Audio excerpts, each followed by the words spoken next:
നമുക്ക് അടിപൊളി ഒരു ചിക്കൻ കറി ഉണ്ടാക്കിയാലോ? അതിലേക്ക് ആവശ്യമായിട്ടുള്ള വെളിച്ചെണ്ണ എടുത്തിട്ടുണ്ട്. ഒരു ചട്ടിയിലേക്ക് കുറച്ച് എണ്ണ ഒഴിച്ച് ചൂടാക്കാവേ. പച്ചമുളക്, വെളുത്തുള്ളി പേസ്റ്റ്, ഇഞ്ചി പേസ്റ്റ്. ചൂടായ എണ്ണയിലേക്ക് പച്ചമുളക് ഇട്ട് കൊടുത്ത് നന്നായിട്ടൊന്ന് മൂപ്പിച്ചെടുക്കുന്നുണ്ട്. പച്ചമുളക് മൂത്ത് വന്നതിന് ശേഷം ഇഞ്ചി ഇട്ട് നന്നായിട്ടൊന്ന് മൂപ്പിക്കുന്നുണ്ട്.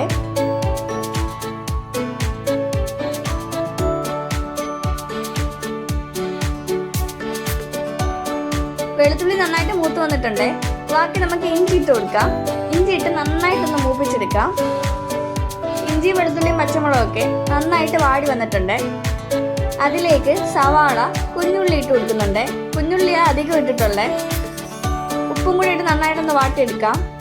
ഇതിലേക്ക് ആവശ്യമായിട്ട് തക്കാളി ഇട്ട് കൊടുക്കുന്നുണ്ട്. നന്നായിട്ടൊന്ന് വാട്ടിയെടുക്കാം. മുളക് പൊടി ഇട്ട് കൊടുക്കാം.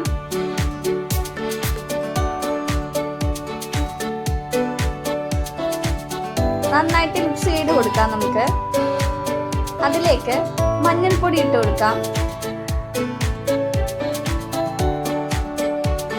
മല്ലിപ്പൊടി ഇട്ട് കൊടുക്കാം.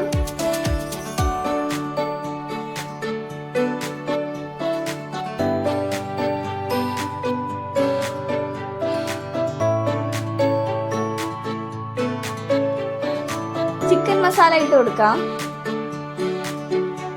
അതിലേക്ക് കുരുമുളക് പൊടി ചേർത്ത് കൊടുക്കാം. നന്നായിട്ട് മിക്സ് ചെയ്ത് കൊടുക്കാവേ.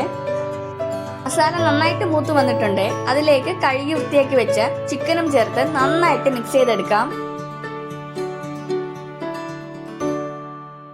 ചിക്കൻ വേകാനായി ആവശ്യത്തിന് വെള്ളം ഒഴിച്ചു കൊടുക്കുന്നുണ്ട്.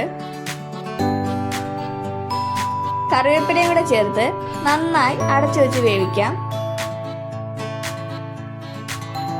അടിപൊളി ചിക്കൻ കറി റെഡി ആയിട്ടുണ്ട്. വീഡിയോ ഇഷ്ടപ്പെട്ട ലൈക്ക്, കമന്റ്, സബ്സ്ക്രൈബ് ചെയ്യണേ.